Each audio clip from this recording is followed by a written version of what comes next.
nuclear, lo vamos a hacer con el ingeniero nuclear Leancy Clemente. Pero antes, señora Lozada. Antes, la información actualizada hasta esta hora son las 4:16 de la tarde y vía el diario La Nación les comentamos que Uruguay se despide de José Mujica, o como comúnmente se le conocía, Pepe Mujica, el líder del movimiento del Partido Popular. Ha fallecido el día de hoy, martes 13 de mayo, a los 89 años de edad. Fue, como recordarán, expresidente de Uruguay entre 2010 y 2015 y eterna voz revolucionaria. Por su parte, Lucía Topolansky, quien fue vicepresidenta del país y pareja de Pepe Mujica, ya había adelantado que su esposo se encontraba recibiendo cuidados paliativos tras su cáncer de esófago en fase terminal. Y precisamente para más detalles sobre esta noticia tenemos vía telefónica a Lucas Silva, quien es editor y periodista del diario La Diaria, encargado de La Diaria Radio. Lucas, le saludamos. Unai Amenábar y Albany Lozada desde Caracas, Venezuela. Gracias por aceptar nuestra invitación al programa, sobre todo, bueno, para conocer detalles y cómo se encuentra en este momento Uruguay con esta noticia que, por supuesto, enluta a todo el pueblo de ese país. Bienvenido. Bienvenido, Lucas. Bueno, compañeros, muchas gracias, buenas tardes. Muchas gracias por la comunicación. Y en realidad estamos como procesando la noticia todavía, fue hace muy poco. Los que trabajamos en medio estamos más como ahora, bueno, subiendo las notas que teníamos prontas, porque ya esto era un tema que hace días que se veía venir, digamos. Hace ya un año que tiene la enfermedad, que se le diagnosticó este cáncer de esófago, pero estos últimos días ya aparecían muchas señales de que la muerte era inminente. De hecho, este domingo nosotros tuvimos elecciones acá y Mujica no fue a votar. Y bueno, ya había incluso algunos protocolos a nivel del Parlamento, donde va a ser el velorio mañana y eso, que ya estaban mínimamente activados, digamos. Y bueno, es un día muy complejo porque Claro. seguramente, a pesar de que lo veíamos venir, estamos todavía procesándolo, y son esos días que después terminan siendo ¿dónde estabas cuando pasó esto? Claro. No, y que muchas veces eso, aunque es una muerte de alguna manera esperada, en el momento que llega, pues siempre genera conmoción. Ahora, para los que no vivimos en Uruguay, no hemos conocido de cerca la obra y el legado de Pepe Mujica, ¿qué representó para el Uruguay Pepe Mujica y todo su movimiento?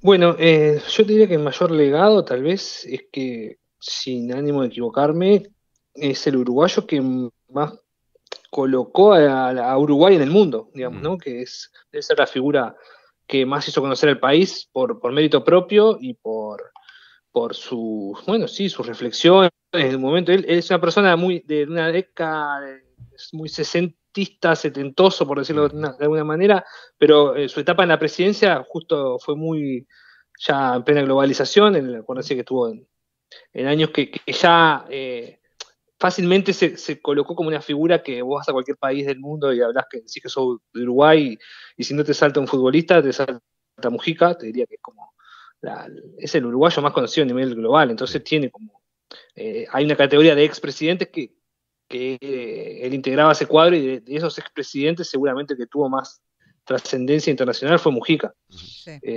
Y su legado político está bastante vigente, en el sentido que el actual presidente uruguayo, que salió de las últimas elecciones, es un hijo de Mujica, en términos de que es del mismo sector político y que tiene características similares.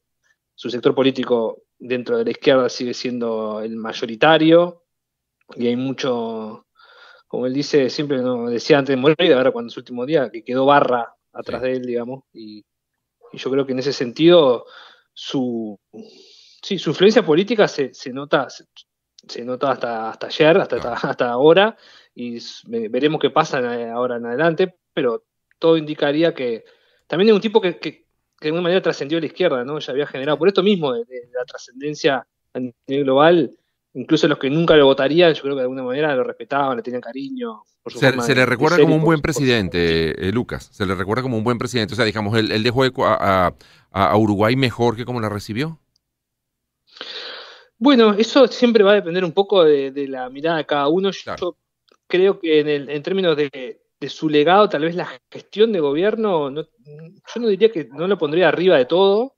Creo que por sus características, era un tipo más bien filósofo, que participaba que fue muy buen parlamentario, que incluso tuvo un pasado guerrillero y que en un momento jugó por fuera de las reglas democráticas, digamos, y tiene una vida seguramente ustedes lo saben ya, pero fue uno de los rehenes de la última dictadura, fue muy duramente castigado en esa etapa, del 73 al 85, fue un momento muy delicado para él.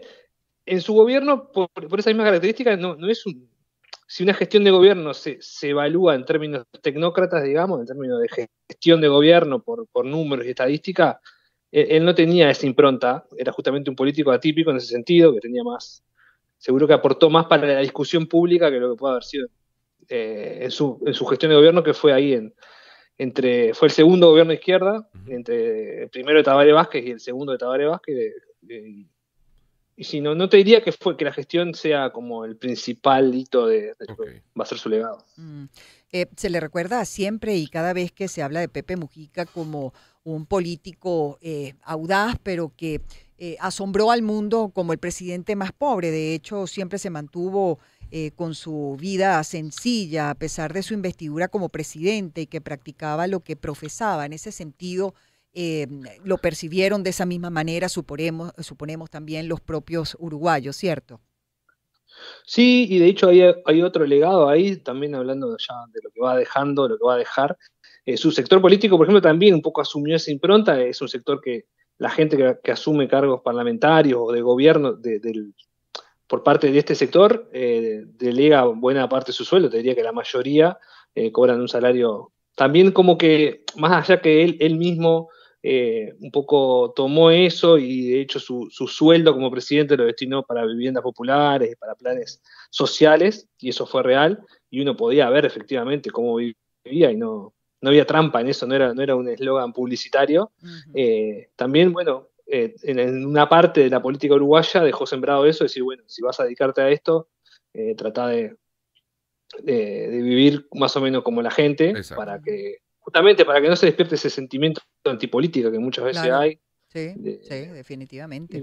Que no haya ostentación, por lo menos. Lo puede cuestionar, porque dice, el político mejor que le paguen bien y no metan la mano en la lata por otro lado. Así es. También es una crítica que se le ha hecho, pero es parte de la discusión y bueno. Pero es definitivamente un hombre que está dejando un legado importante en Uruguay y en todo el continente. Muchísimas gracias, Lucas Silva, por habernos dado estos minutos. Lucas Silva es el editor y periodista del diario La Diaria y encargado de La Diaria Radio. Muchísimas gracias.